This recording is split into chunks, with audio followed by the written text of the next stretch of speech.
Você ouve a partir de agora Gotas de Luz, uma mensagem de vida e esperança a todos.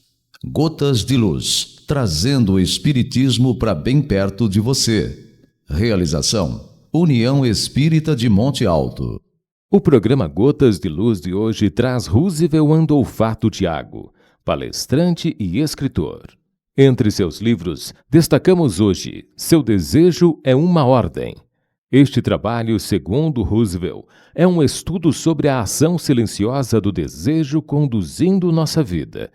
Não ter nosso desejo sob controle é estar escravo dele e obedecendo aos seus imperativos. Do livro Seu Desejo é uma Ordem, programa Gotas de Luz, com Roosevelt Andolfato Tiago. Que Jesus nos permita, na oportunidade de hoje, experimentarmos mais uma vez os eflúvios da sua paz, onde iniciamos sempre agradecendo pela oportunidade deste encontro, de rever os amigos e de contribuir com o movimento espírita, porque eu estou absolutamente convencido de que, se almejamos um mundo melhor, uma vida melhor, eu não tenho dúvidas de que na divulgação e evidentemente na prática daquilo que propõe Jesus, encontram-se a esperança desses dias melhores. Agradecemos aos espíritos todos, aos amigos que nos sustentam com a sua presença, que fazem com que este trabalho renda frutos, porque a doutrina espírita tem a finalidade de transformar o indivíduo, transformar a criatura, atendendo a encarnados, a desencarnados, para que cada um de nós sejamos multiplicadores daquilo que conseguimos absorver com a sua mensagem, verdadeiramente edificante e que nos impulsiona para sermos transformados. Nós não podemos crer que, uma vez que o indivíduo tenha contato com a mensagem que provém do Evangelho do Cristo, ele prossiga sendo da mesma forma. Trabalhemos. Aquele que sempre vivesse em sobriedade, que de nada abusasse, que fosse simples nos gostos e modesto nos desejos. De muitas atribulações se livraria, ensina Allan Kardec em O Livro dos Espíritos, no final do capítulo da vida espírita. E quando Allan Kardec estabelece uma ligação dizendo de que aqueles que forem modesto nos desejos, que de muitas atribulações se livraria, ele coloca o nosso desejo como causa, as atribulações da vida, consequência. E todos aqueles que desejam ter controle sobre a consequência, só fica uma opção: ter a compreensão da causa. E desta forma, nós começamos a sermos impulsionados a mergulhar na nossa observação de estudo para hoje. Porque isso, vindo de Allan Kardec, faz com que recebamos a mensagem de maneira muito sucinta, com muito respeito. Acreditar que na raiz, na gênese, no cerne de todas as nossas angústias, estão os nossos desejos. Mas na vida prática, não é sempre assim que acontece. Raramente alguém consegue, enquanto está passando por momentos de angústias, de aflição, de tristeza, de adversidades, olhar a situação em que vive, crendo e entendendo que ele é a origem, que nele está a gênese de tudo que lhe acontece. Geralmente começamos a procurar quem é o culpado do nosso estado, quem é o responsável por estarmos nesta ou naquela situação, quem nos deixou dentro dessa questiúncula. Raramente admitimos que em nós está a causa de tudo que nos acontece.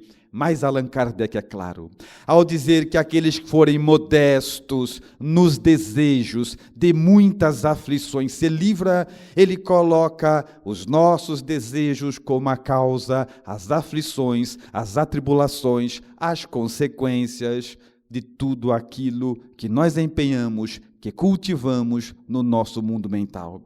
E é por essa forma que isso ilustra tanto o título do nosso livro como dessa palestra, O Seu Desejo é uma Ordem. Porque é isso que podemos absorver da expressão do codificador.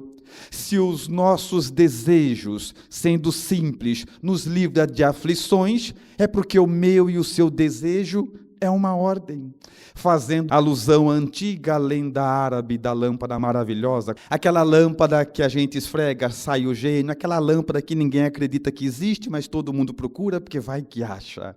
E então você esfrega, o gênio sai, você pede, ele realiza e está tudo certo.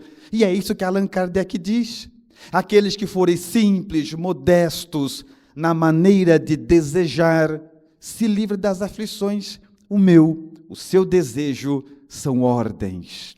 No entanto, para darmos início a essa reflexão, a pergunta primeira que surge é: o que você deseja? O que eu desejo, o que nós desejamos, porque se é isso que constrói a realidade posta à nossa volta, a questão a resolver é essa: o que nós desejamos? E na intenção de responder isso, vamos começar a perceber a complexidade que isso implica. Que não é fácil responder o que nós desejamos, na realidade, porque a materialidade faz com que a gente venha falsear essa resposta, tanto que nem sempre o que nós falamos que desejamos é o que evidentemente desejamos. Tanto que se eu tomar do microfone e for passando para os amigos, um a um, perguntando o que você deseja, quais serão as respostas? Agora, na frente de todo mundo. É paz, tranquilidade, harmonia do lar, é ou não é? Né? Felicidade para o mundo, a paz global.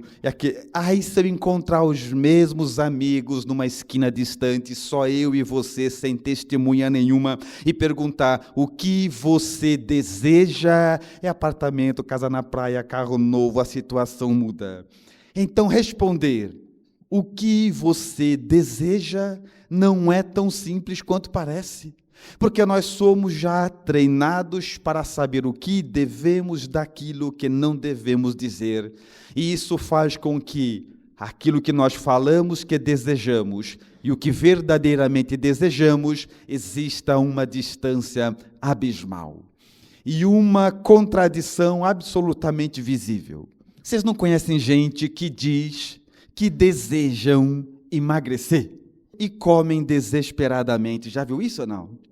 Vocês conhecem gente que eles dizem que desejam ter saúde, consomem droga e fumam todos os dias. O que você deseja? E nós vamos percebendo que não é fácil responder isso. Vocês conhecem gente que diz que desejam a paz do mundo. E onde ele para, ele faz uma intriga. Ele para aqui, fala mal de um, para lá, fala mal de outro, para lá, fala mal de outro. Ele chega num lugar, está todo mundo quieto, ele já começa assim: nem te conto. E conta o que você deseja. E nós vamos percebendo que não essa expressão isolada, mas tudo aquilo que vem da doutrina espírita, tudo aquilo que Allan Kardec nos traz, não pode ser observado sobre a ótica da materialidade, como espíritos mortais que daqui a pouco acabamos. É um diálogo entre espíritos imortais. Temos que olhar além da matéria, além das aparências, ou não conseguiremos absorver a grandiosidade que a mensagem encerra. Então, responder isso, o que você deseja, é o grande desafio. Porque nós não atraímos aquilo que falamos fortuitamente, aquilo que somos treinados a dizer com palavras nobres e às vezes bonitas, mas atraímos o que, dizendo ou não, cultivamos na nossa intimidade. É por isso que muitas vezes olhamos determinadas pessoas aparentemente tão boas, tão meigas, com uma vida que é uma desgraça atrás da outra. Nós não sei por que ela sofre, porque não é aquilo que aparenta. Porque mesmo estando disposta a praticar o bem, os seus desejos particulares encontram-se sintonizados, vinculados numa outra sintonia. A questão é, nós não somos seres materiais, somos seres espirituais, e a nossa realidade construída a partir do que verdadeiramente desejamos. E indo ao encontro desse estudo, a primeira observação que nós colhemos é aprender de que na vida tudo é efeito.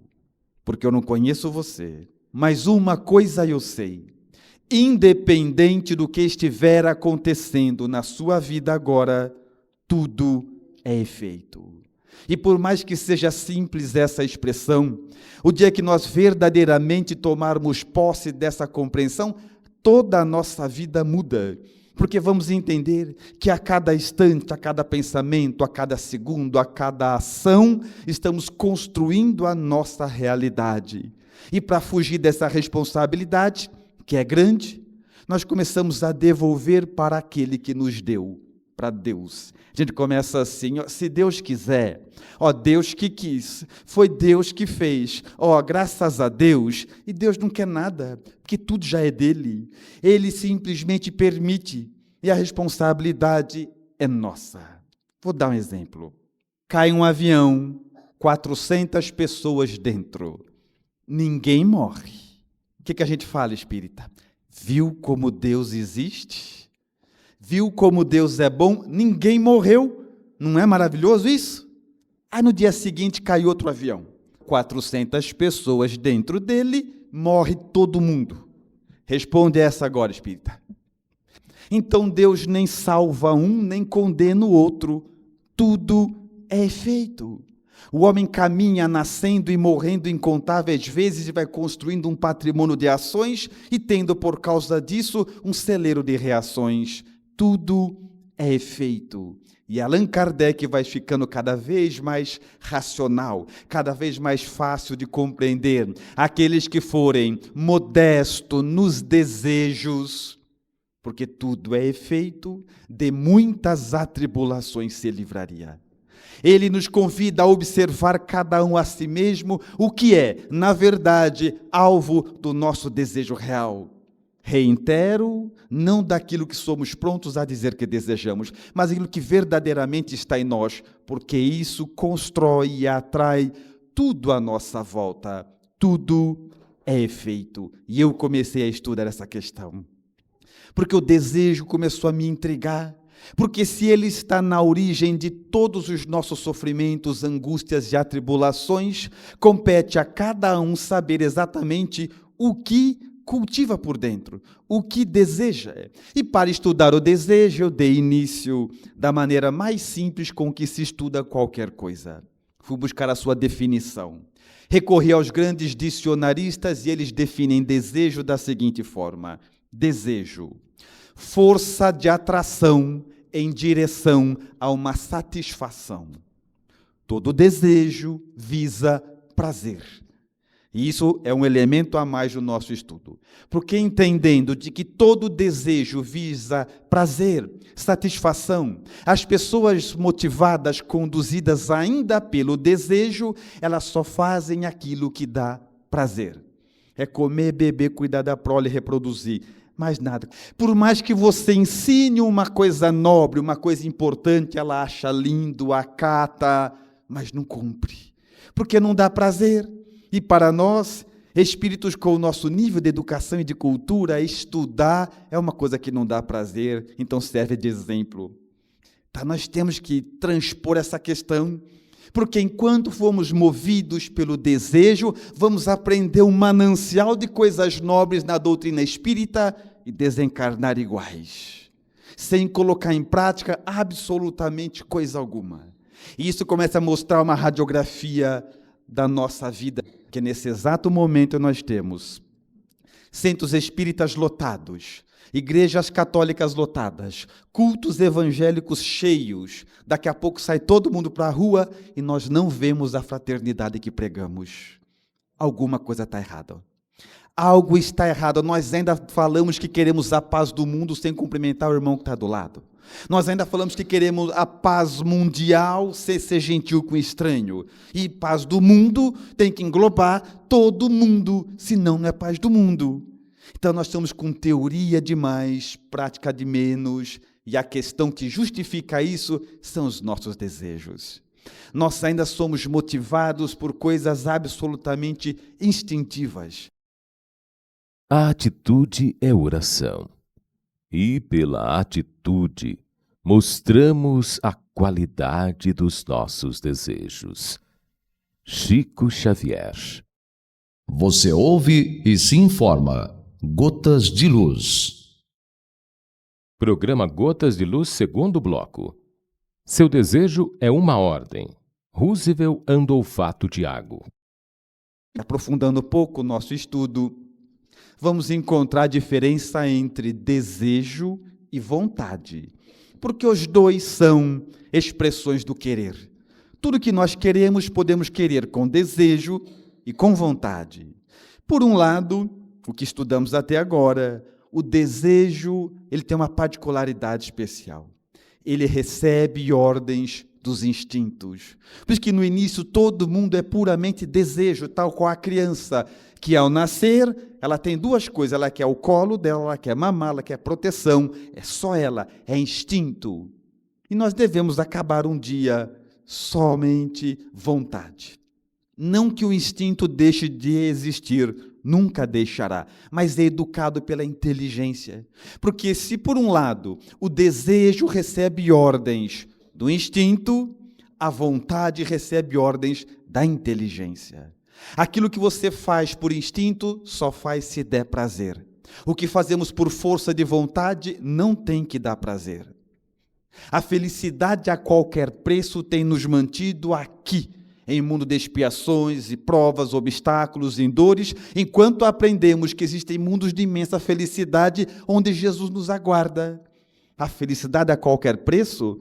Claro que não é o mais importante. Muitas vezes o importante é fazer o que nos deixa tristes, infelizes, mas é o que é certo. Porque aí a felicidade vem sozinha como consequência.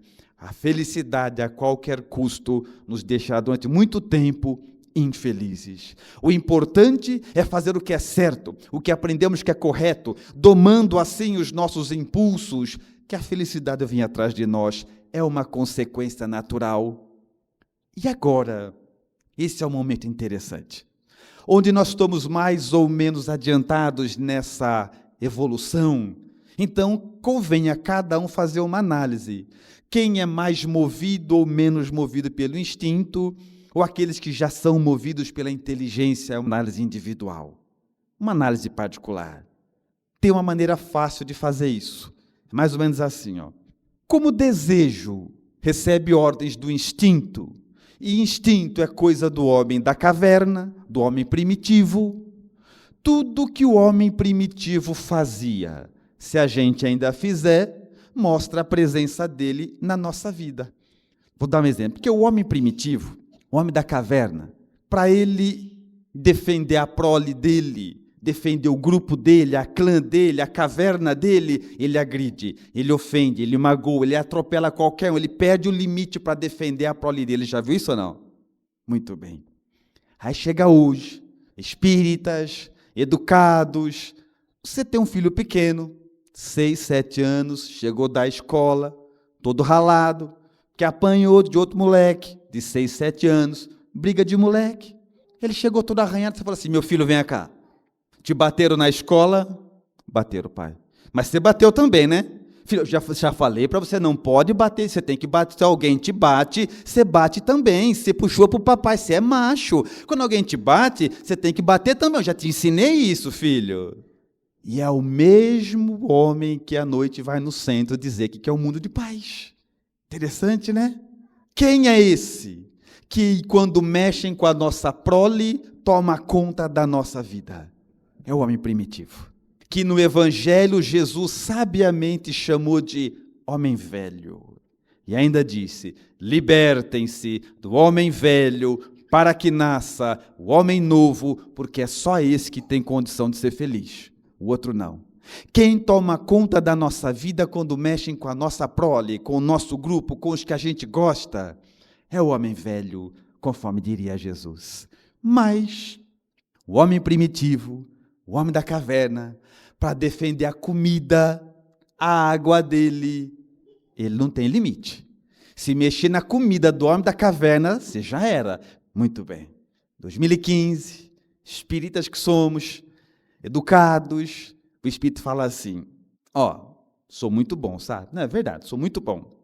Mas se eu tiver com fome, é bom nem conversar comigo. Por quê? Quem toma conta de você quando você está com fome?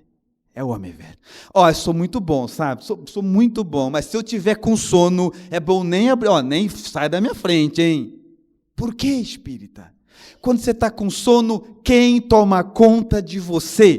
Quem assume o controle da sua vida? É o homem velho. Jesus sabe o que falava. É aí que nós começamos a ver que aquele homem primitivo, antigo, ele está dentro de nós, quieto. Deixa a gente parecer que manda, já viu ou não? Porque desejo é assim. Ele fica quieto, guardado, em silêncio, finge que não existe e aparece só em hora importante. Aparece só na hora de decidir.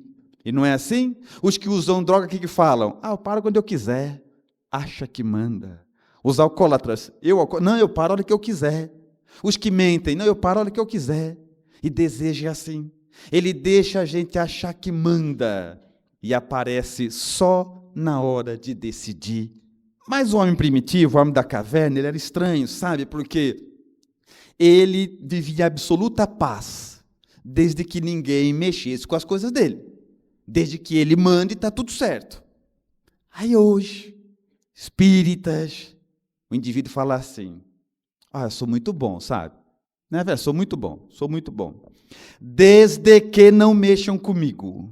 Mas até onça é bom se ninguém mexer com ela, né? Sou muito bom, sabe? Verdade, sou muito bom. Desde que não pise no meu calo.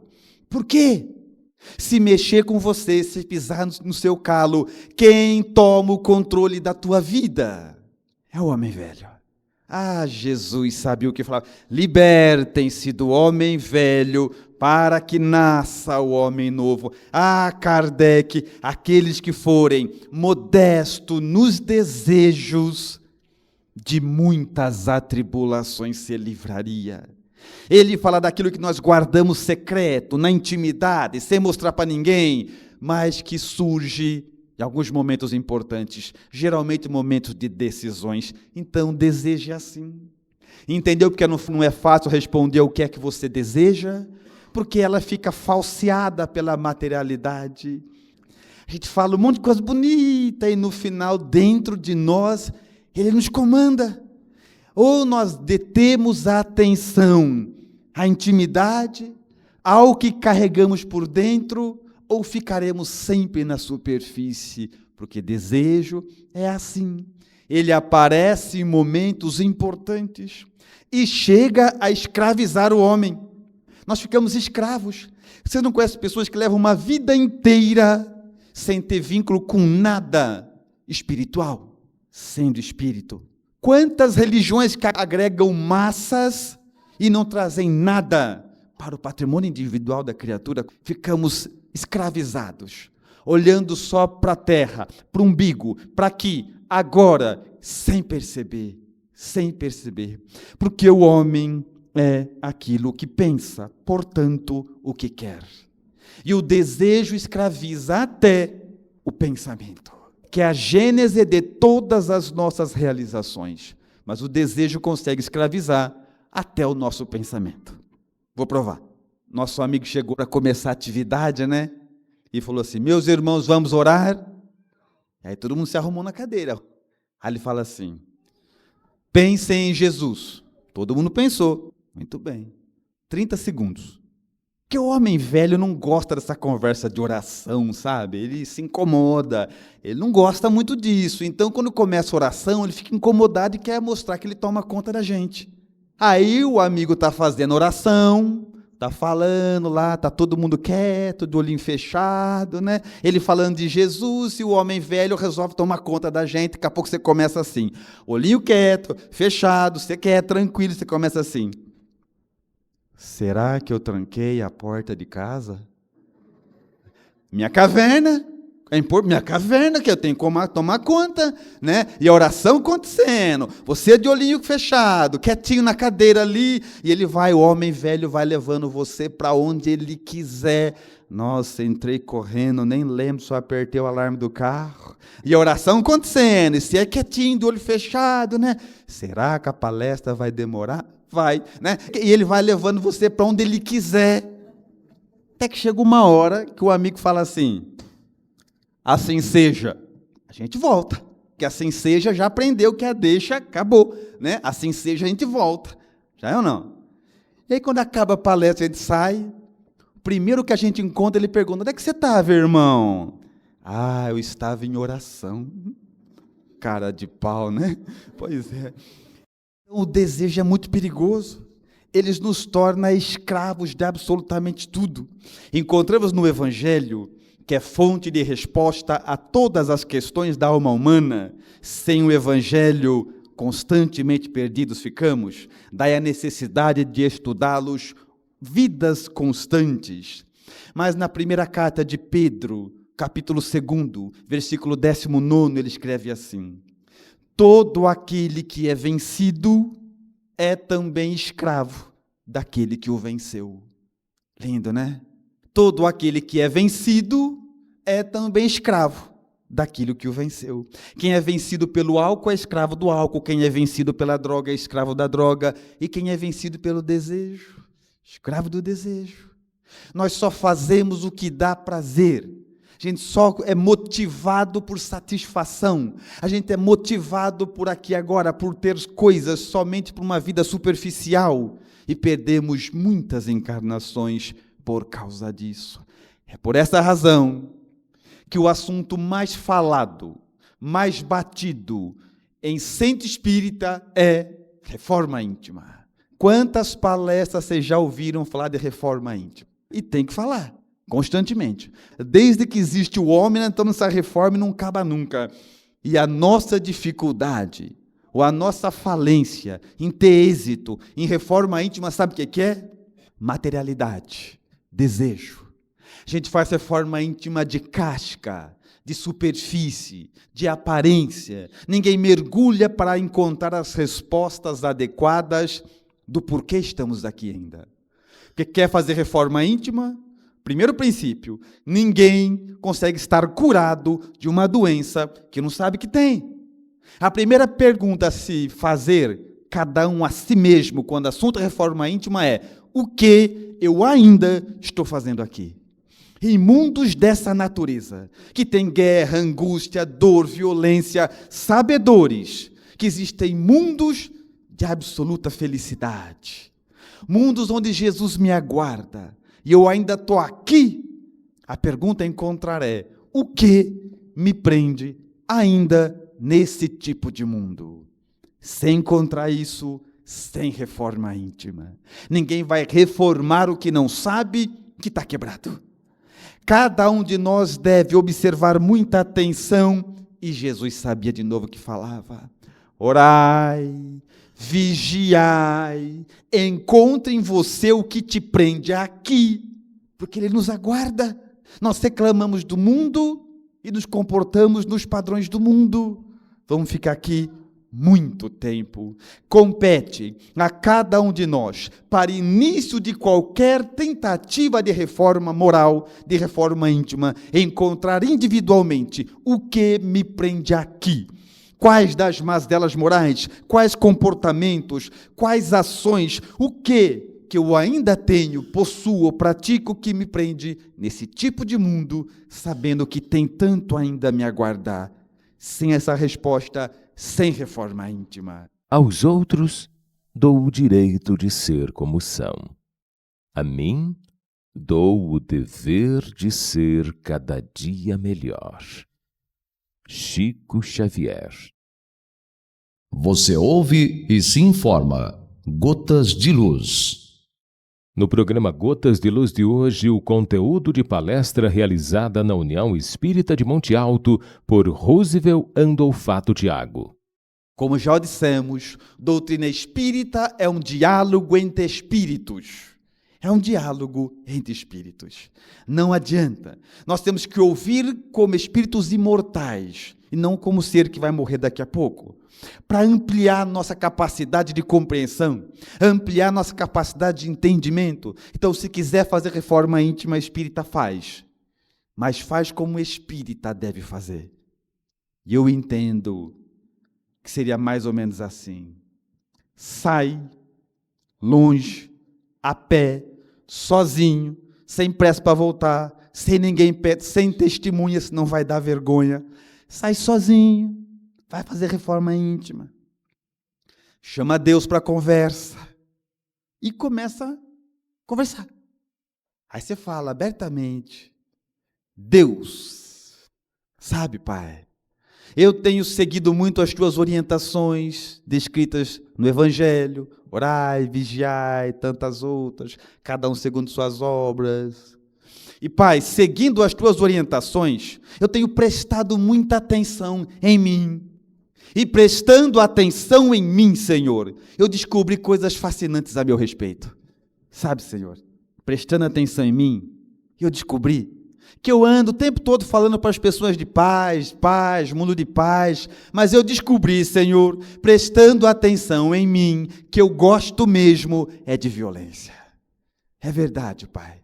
Sabe, Senhor, outro dia eu estava andando na rua, vi uma televisão ligada com aqueles filmes de muita violência, ou aqueles esportes de muita violência. Senhor, eu fiquei fixado, eu fico magnetizado por aquilo, não consigo ir embora, não consigo sair. Eu descobri, Senhor, prestando atenção em mim, que eu gosto mesmo é de violência. Sabe, Pai, outro dia eu estava andando, teve um acidente, um carro, uma moto, tinha um cara no chão, todo arrebentado, cheio de sangue. Ah, Senhor, eu tive que ir lá ver. Eu não consegui passar sem ver, eu tive que ir lá, não ia ajudar em nada, mas eu tinha que ver. Eu descobri, Senhor, prestando atenção em mim, que eu gosto mesmo é de violência. Tem mais, Pai, tem mais. Sabe, Pai, prestando atenção em mim, naquilo que eu faço, no meu comportamento, nas minhas reações, eu descobri, Senhor, que eu gosto de fofoca. É verdade, Pai. Porque quando eu sei uma coisa que só eu sei, vai me dando um calor por dentro, eu vou ficando inquieto, começo a olhar em volta para achar alguém para contar, eu fico desesperado. Sabe, Pai, prestando atenção em mim, eu descobri que eu gosto de fofoca. Aí por aí vai continuando aí. Que se encontrar, por que é que nós ainda estamos aqui, não tem reforma íntima? E se tiver de casca, é de superfície, é de aparência, que não significa absolutamente nada. Nós, conhecedores da doutrina espírita, não podemos ver a doutrina espírita como mais uma religião, mais uma na lista. Não podemos ver Jesus como mais um numa lista de grandes homens que passaram aqui. Não. Nós temos que levar com mais seriedade. Saber que estamos aqui hoje, aprendeu, é ser provado lá fora. Cuidado. Nós não podemos nos contentar com a materialidade de novo, com a aparência de novo, com a casca de novo, porque muitas vezes eu vejo isso. Nós falamos tanto de bondade e nos contentamos em parecer bom. Se parecer bom, não precisa nem ser, porque todo mundo compra também a aparência, ou não é? Então a gente não precisa nem ser. Então, espírita, a gente está assim, se contentando em parecer bom, parecer honesto, parecer confiante, parecer. E isso não faz sentido, nos deixa aqui, nos prende aqui. E Allan Kardec, cada vez mais lúcido, aqueles que forem modestos nos desejos, ele fala de intimidade, daquilo que nós carregamos por dentro, tão escondido, que se não prestar atenção, ninguém nem sabe que tem, mas influencia a nossa vida. Ele está nos convidando a fazer uma viagem interna, uma atenção meticulosa, que muitas vezes dura vidas inteiras, para descobrir por que nós estamos aqui. Senão, não faz sentido encontrar e entender a doutrina espírita. Aí você fala assim, muito bem, Rosa, muito bem. Mas como é que eu faço para tirar de mim esse homem velho, acabar com ele? Isso é fácil. Como é que a gente acaba com alguém que gosta de mandar? Mostra que ele não manda mais. É simples. Quando alguém te ofender, não ofenda. Quando alguém te magoar, não magoe. Quando alguém te lesar, não lese. O homem velho vai ficando incomodado. Só de eu falar, já não se sentiu meio covarde. O homem velho vai ficando incomodado. Mas não mando mais. Porque o negócio dele é assim, ele quer ir lá, gritar, bater, xingar, resolver do jeito dele. Mostra que ele não manda. Alguém te engana, você não engana. Alguém mente a teu respeito, você não mente. Alguém te ofende, você não ofende. O homem velho vai ficando fraco. A inteligência vai ganhando espaço e você vai se tornando melhor. Os mais incompreensíveis com essa teoria podem pensar assim, mas Rússio, alguma coisa está errada. Vão me ofender, eu não vou ofender. Vão me magoar, eu não vou magoar. Vão me roubar, eu não vou roubar. Eu ganho o que com isso? Ganha a própria vida. Ganha a própria vida. Porque não é isso que nós estamos fazendo aqui? Cada um correndo atrás de ter a posse de si mesmo, porque não temos. A gente decide ser bom e não consegue. Decide ser feliz e não consegue. Nós não temos a posse de nós próprios. É por isso que muitas vezes eu vejo meus irmãos, espíritas, nos estudos, aí, falando de livre-arbítrio. A gente fala de livre-arbítrio como se a gente tivesse um monte, Porque o nosso livre-arbítrio, espírita, presta atenção, os espíritos são claros, é proporcional à responsabilidade espiritual. Livre-arbítrio é proporcional ao amadurecimento moral e já faz um estrago enorme. Duvida? Para cada um. Você vive na cidade que você quer, você é casado com quem você quer, você tem o trabalho que você quer, você tem a condição social que você quer, e você vê que a gente não faz nada que a gente quer. E acha que tem livre-arbítrio, É igual cachorro. Vocês têm cachorro em casa? Aí seu cachorro é bravo, você põe uma corrente nele, 5 metros. Aí eles têm livre-arbítrio, 5 metros. E ele se sente 5 metros, aqui quem manda sou eu. Se sente ainda, coitado, 5 metros. Aí ele avança muito nos outros, o que você vai lá? Puxa, tira 2, deixa com 3. Ele tem livre-arbítrio, 3 metros. Só aí. E às vezes ainda morde os outros. É a gente. Livre-arbítrio para nossa própria segurança é pequenininho. E o pouco que tem, a gente faz uso errado. Dedica a satisfação do prazer, só do prazer, sabendo que está de passagem. A gente dedica toda a nossa energia para ter o que é material, sabendo que daqui a pouco a gente morre, que a vida não respeita. Morre o novo, fica o velho, morre o saudável, fica o doente. Ela não está nem aí para a nossa regra. Ela tem regras individuais, próprias, particulares, soberanas e sábias. Então nós temos que ter mais maturidade. Doutrina espírita não é teoria, é prática. E aí eu falo, pessoal, Kardec, tem que estudar Kardec. Sem Kardec, sem doutrina espírita. Sem doutrina espírita, entender Jesus é muito mais difícil. Pela grandiosidade do ensino que ele encerra. O Evangelho é a vida. E eu não falo do livro. Ele está até codificado num livro, mas o Evangelho é a vida. Está tudo ali. É o passaporte para tirar qualquer um de nós daqui já. É só observar, ver o que tem que fazer direito. Pronto, acabou. Nós não entendemos isso. É a lei da atração. O Evangelho só fala disso. Batei e abrirão. É isso, é uma ação e atrai uma reação proporcional. A cada um será dado segundo as suas obras. Você tem um comportamento e atrai algo proporcional. Lei de atração é batido já. Obras póstumas, manifestações espíritas, Allan Kardec escreve assim: se terminasse a lei de atração, a harmonia do universo estaria comprometida. Que é tudo assim. Nós estamos a cada segundo atraindo tudo à nossa volta. E Kardec cada vez vai ficando lúcido. Aqueles que forem modestos nos desejos. Nós não estamos atraindo o que nós aprendemos a falar de bonitinho. Nós estamos atraindo o que cultivamos, que está latente, pulsando dentro da nossa alma. Isso constrói a nossa realidade. Revista Espírita, 1864, Allan Kardec ainda diz: o próprio amor é lei de atração fluídica. Quando você é alguém que você ama desencarna, não tenha medo nenhum. Porque parede um dia cai. Concreto é abstrato. Mas laço afetivo real é indestrutível. Porque o amor é lei de atração fluídica. As pessoas que se amam se atraem nessa vida ou na outra, tanto faz. Tudo está ligado, existe uma soberania. Mas Allan Kardec, em O Livro dos Espíritos, na questão 467, indaga aos imortais: estudando a própria lei da atração, e faz uma pergunta interessante. Ele diz: o homem poderia resistir às solicitações que os espíritos perversos nos fazem para praticar o mal? Nós poderíamos nem ler a resposta e ficar estudando a pergunta. Allan Kardec é tão brilhante, por isso foi o homem de confiança do Cristo para nos trazer doutrina espírita, que se a gente estudar a pergunta, já vale.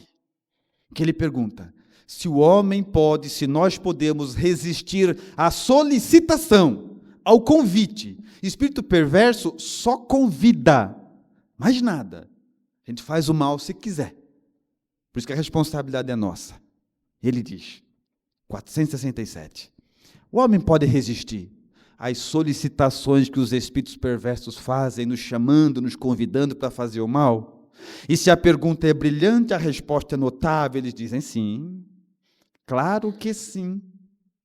Absolutamente sim, porque esse tipo de espíritos perversos não se ligam a ninguém, senão quando são chamados pelo desejo, de novo, e pelo pensamento. Ninguém é atormentado por um espírito que não elegeu. Ninguém é atormentado por um espírito que não chamou. Esse tipo de espíritos perversos não se ligam a ninguém, senão quando são chamados pelo desejo, pelo pensamento, esclarece Allan Kardec. Dessa forma, espírita, lembra aquele dia que você estava mal? Mais mal que isso. Você estava insuportável. Quem vive com você já lembrou. Lembra? É esse dia aí, esse dia mesmo. Você estava tão ruim que você mora sozinho, estava pensando em fugir de casa, lembra ou não?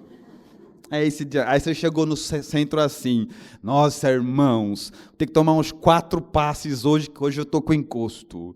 Doutrinariamente não é encosto, é convidado. Porque esse tipo de espíritos não se ligam a ninguém, senão quando são chamados. Aí você pensa assim: não, Ruth, não.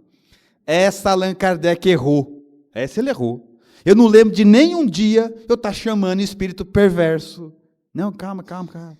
Eu sei que você não ficou assim: espírito perverso, vem em mim, vem em mim, vem em mim. Não, eu sei que você não fez isso. Mas não é assim que chama, é diferente. Lembra aquele dia que você falou assim, ó, que você não vai para o inferno, hein? Nesse momento, abre uma onda fluídica à tua volta e vai atraindo para você todos os espíritos, todas as consciências viciadas que gostam dessa conversa de inferno. Lembra aquele dia que você falou assim, que você não morre, hein? Nesse momento, abre uma onda fluídica à sua volta e vai atraindo para você todos os espíritos desencarnados, perturbados, que são atraídos pelos gostos do inferno. É assim. Lei de atração é automático. E a gente cultiva casca, aparência, cara boa. E aí não funciona. E Allan Kardec fica então cada vez mais lúcido e de fácil compreensão. Aqueles que forem simples e modestos no desejo, naquilo que cultiva por dentro, vai se livrar de muitas aflições. E por vivermos num período, numa época onde a doutrina espírita pode nos esclarecer abertamente, porque nem sempre foi assim, elevamos o pensamento aos espíritos amigos e em gratidão dizemos: Senhor, escutai nossas almas queridas, que elas aceitem as aflições e as lágrimas da vida, porque mágoas, queixas, dores e rebeldias lembram muralhas na noite fria, furtando do coração a luz do amor. Senhor, se uma prova me retalha a alma agora, dai-me o entendimento de que isso me aprimora, que eu passe lodo e pedra e cante mesmo assim. Assim como a madeira acende a chama, o tronco mutilado não reclama, Senhor, fazei-me forte diante das minhas dores, o roseiral podado dá mais flores. Pois então, espíritos de intenção boa, que eu não recuse a dor que aperfeiçoa, que nós entendamos que os golpes que espancam os sonhos, dores, angústias e tempestades são os recursos da vida, erguendo a humanidade para as bênçãos de Deus. Graças a Deus, muito obrigado, senhores. Encerrando o programa de hoje, ouça agora a mensagem final. Deseje as transformações. Não apenas aceite, mas deseje que transformações positivas se operem em você. Se até hoje as coisas foram amarradas, difíceis, impossíveis, queira que uma mudança substancial lhe ocorra, esclareça os pontos obscuros. Aumente a sua grandeza de espírito, sua inteligência e as capacidades de sentir e agir. Esboce um novo mundo e uma nova vida para você. Deseje ir avante, melhorar. Confie em você, em Deus e haja. Quando fizer isso, já estará havendo formidável transformação em você. Você se arranca para a vitória quando se dispõe a ser melhor.